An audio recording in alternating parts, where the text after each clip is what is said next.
Eu não sei se algum dia eu vou ter coragem de postar esse vídeo.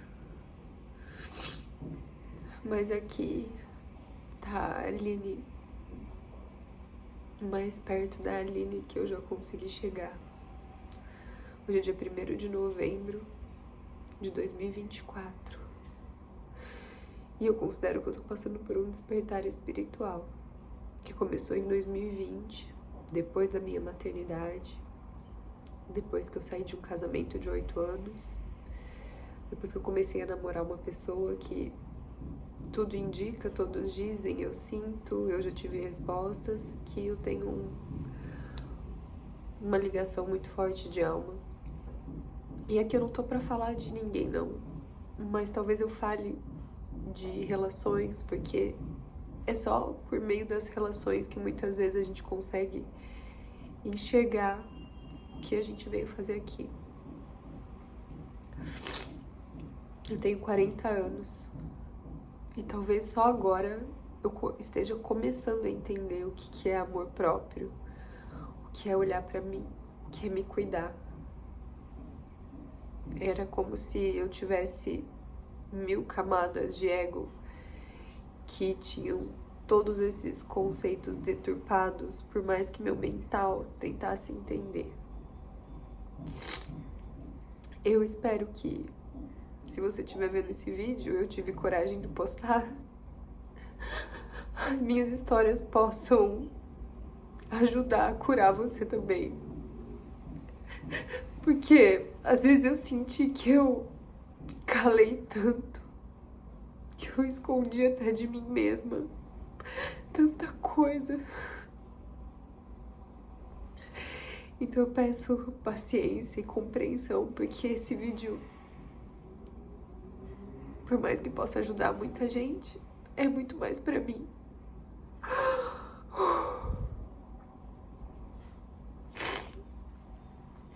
Eu acho que eu sempre julguei muito, sabe? E não é simples reconhecer isso. E quando a gente tá num caminho espiritual, não tem mais outro jeito a não ser reconhecer todos os nossos lados. E se tem uma coisa que eu aprendi aqui, é que se a gente tem um lado luz que a gente admira e acha grandioso, ou que pode ser grandioso, o nosso lado sombra também é proporcionalmente igual. E pode ser muito dolorido olhar pra isso. Pode ser muito dolorido assumir pra gente mesmo, por mais que sejam assuntos que a gente nunca fale, que a gente tem coisas muito feias dentro de nós. Tem muitos canais que falam, né, sobre trabalho de sombra, sobre esse despertar. Mas tem uma coisa que eu acredito, que a gente só consegue realmente, de fato, ajudar outra pessoa, e eu sei que eu tô aqui pra isso, quando a gente sente na carne o que a nossa alma tá nos proporcionando, nos encaminhando. Hoje eu sinto que eu tô pronta pra falar. Eu sou comunicadora, especialista em assessoria de imprensa, trabalho com isso há muitos anos. Consigo construir facilmente diálogos, roteiros, apresento podcast, sou mestre de cerimônias. E nunca consegui ser totalmente verdadeira comigo, eu acho. Eu vou começar falando um pouco dos meus relacionamentos, como eu acho que eu enxerguei tudo pra chegar nesse lugar que eu falei de começar a experimentar o amor próprio. Eu nasci no interior de São Paulo, sou de Araraquara, e eu comecei a namorar muito cedo, muito cedo. Com 15 anos eu namorei um moço de 20 e poucos. Fico pensando o quanto isso não era pedofilia, sabe? Uma menor de idade com maior de idade. Eu tenho uma filha de 5 e eu não ia estar confortável dela com 15, com cara de 20 e poucos, enfim. Outros tempos, mas é uma reflexão que eu trago em mim e que talvez eu sinta isso. E tem uma coisa muito grande quando a gente começa a tirar as camadas desse despertar, que é entender que a gente tá tendo contato com uma cura ancestral. E isso é o famoso levantar um tapete e ver que o bagulho é doido. Meu Deus. Porque tem coisa, quando a gente fala de cura multidimensional, tem coisa que não dá pra entender. E aí a gente se questiona, será que eu tô ficando louca? Eu faço e já fiz muitas terapias, terapia multidimensional, terapia com psicólogos, psicanalistas, né, comportamental, pro racional ajudar a entender. Mas eu acho que essa parte da cura da ancestralidade é uma coisa que tem coisa que a gente sente que não sabe explicar de onde vem. Então, quando a gente pega, por exemplo, um assunto como esse, que eu começo com 40 anos a questionar lá atrás esse meu primeiro relacionamento, esse meu primeiro contato, de fato, com o masculino, né, com a sexualidade aflorando, ainda muito nova. Parece que eu tenho acesso a muito disso das mulheres da minha família também. E isso tá reverberando. E isso eu sei já por ajuda de outras pessoas que são especialistas em assuntos, registros akáshicos. Tenho hoje terapeutas que trabalham comigo, que estão próximas de mim, que são arquitetas akáshicas. Já existe isso, a gente já pode contar com isso. A espiritualidade é muito rica. E quanto mais a gente se abre para isso, mais a gente vê uma mágica acontecendo.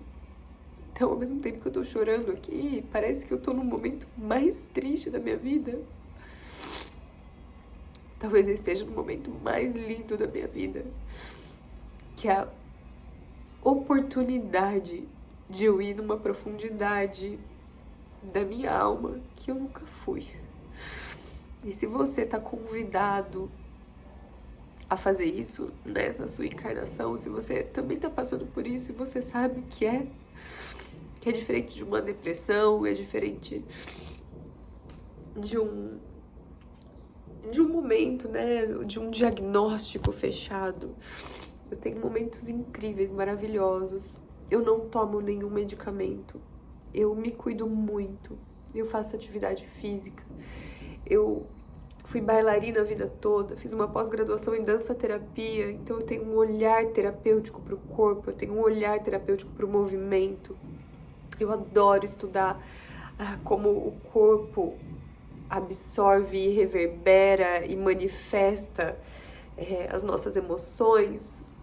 E eu acho que eu percebi nessa troca com tantas mulheres que eu já falei sobre assuntos nesse sentido, que eu não tenho medo de sentir.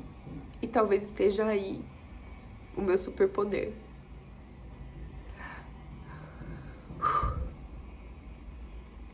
Então, eu vou tentar ter uma linha de raciocínio, porque eu não preparei nada, mas eu tô sendo intuída a gravar isso há muito tempo. E eu me segurei muito.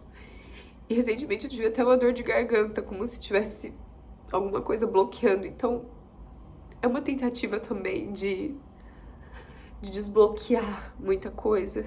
E eu espero de coração que quem esteja aí do outro lado e ao mesmo tempo comigo consiga ter a compaixão que qualquer pessoa precisa nesse momento. Essa compaixão nossa com a gente mesmo. Essa paciência nossa com a gente mesmo.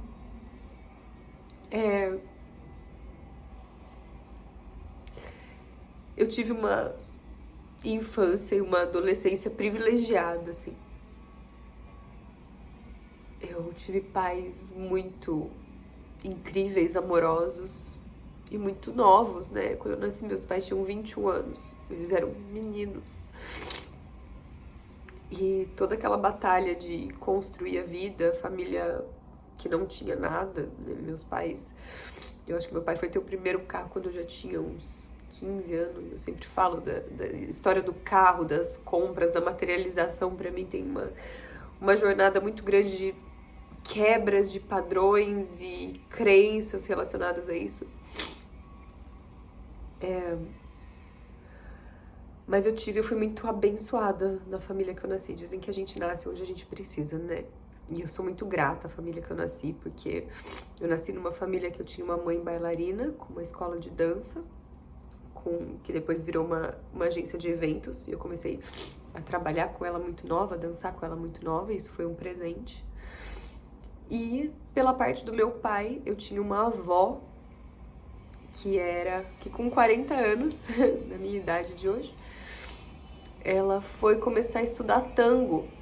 Pensa uma mulher que nasceu na roça, chão de terra, que carpia coisa, comia coisa que eles plantavam, matava bicho que eles criavam. Vai morar em Araraquara. Meu avô, jogador de futebol da Ferroviária, numa época que não tinha muita visibilidade assim, mas também mecânico do DR. A minha avó vendia móvel de porta em porta, foi cabeleireira, foi manicure, fez de tudo, assim. Pura sobrevivência.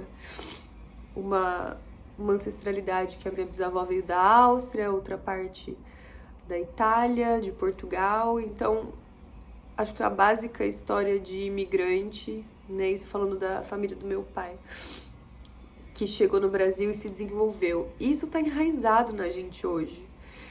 Não dá, ao meu ver, pra gente olhar pra uma dor que brota num portal 111, beirando o portal 1111, e isso me mexe comigo de uma forma bem grande, assim, não sei como é com vocês. Se vocês quiserem até me contar, eu gostaria de saber. Não queria me perder, acho que eu me perdi.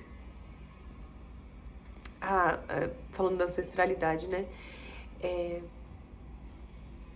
Essa coisa do imigrante do Brasil, dessa mistura, dessa mescla que é o que a gente é, mas uma família que eu admiro muito, que cresceu, que batalhou, mas ao mesmo tempo que tem essa história que foi contada pra mim de um jeito muito positivo, eu vi que tinha uma crença enorme de esforço na minha família, assim, de tudo é difícil, tudo é pra conseguir um carro, são muitos anos trabalhando, pra comprar casa própria, uma vida inteira pagando prestação, tudo muito árduo, assim. Então, hoje eu tento colher isso e entender que talvez eu não precise achar tudo isso tão difícil, achar que esse caminho é o caminho que eu tenho também. A sorte é que eles sempre privilegiaram o estudo, então a gente sempre estudou. Meus pais estudaram, fizeram faculdade, diferente dos meus avós. Eu também fiz faculdade de jornalismo. Tenho um irmão mais novo que fez faculdade também. Então a gente sempre foi muito estimulado a estudar, assim. Meus pais passaram um período grande de abstinência financeira. Não tinha uma rotina muito próspera. Era muito quadradinho pra gente conseguir fazer faculdade, pra gente conseguir estudar. Enfim, então eu sinto que eu carrego essa coisa da dualidade entre vim de uma família muito batalhadora e isso ser muito positivo, e vim de uma família muito batalhadora e isso ser negativo, né? E só hoje eu consigo enxergar quais são as crenças que eu preciso transformar disso. Por outro lado, eu comecei a trabalhar muito cedo com a minha mãe. Eu tenho vídeo com 3 anos dançando na TV, Morada do Sol em Araraquara.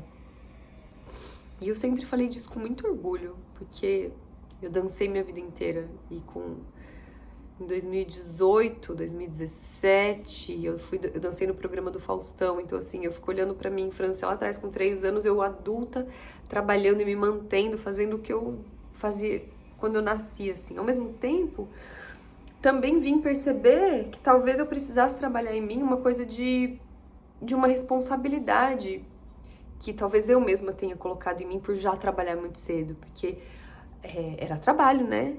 Por mais que ali pudesse ser uma grande brincadeira para crianças, eu tenho foto também desfilando muito nova para as marcas lá de Araraquara, fazendo foto muito nova, e eu adorava isso. Minha mãe conta que eu adorava, eu sei que eu adorava. Mas o trabalho, quando a gente começa a trabalhar, tem a responsabilidade do trabalho, com o horário, com as regras, com as obrigações, com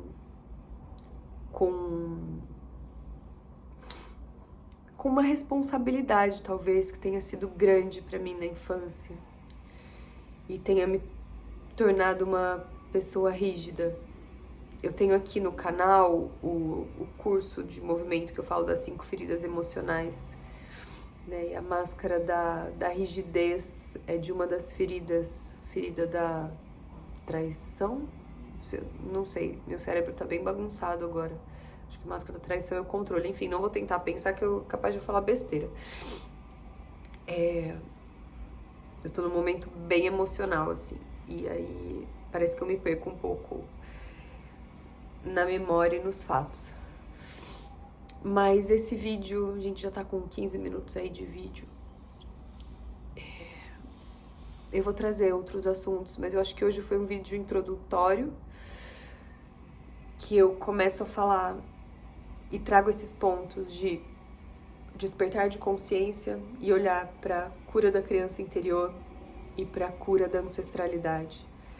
Se a gente quer mesmo se curar e acredita que é possível ter uma vida plena aqui na Terra, uma vida plena nos próximos anos, uma vida plena se conectando com tudo que é mais sagrado, a gente vai precisar olhar para esses pontos.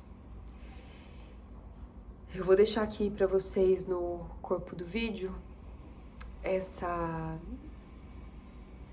prática que eu falei das 5 feridas emocionais e vou deixar também algumas meditações de outros canais que eu faço, tanto da ancestralidade, tanto de cura para ancestralidade quanto de cura da criança interior, que talvez se você esteja aí passando por esse momento, a gente precise ir limpando essas camadas, tá? E eu já falei em outros vídeos, se você é o primeiro vídeo que você está assistindo meu, o corpo é o último a esquecer. Então, a dança, o movimento consciente, quando a gente está trabalhando nessa parte mais terapêutica, olhando para o corpo como instrumento de transmutação, e só de eu estar aqui me abrindo e falando com vocês, eu já fui para outro lugar, é muito poderoso, é muito potente, né? O corpo é o último a esquecer. Então, bem-vindas, obrigada. E eu ainda não pensei como vai chamar essa série, mas eu precisava falar. E se você tá aqui comigo, dá um sinal de vida aqui nos comentários pra gente sentir que a gente não tá sozinha. Obrigada.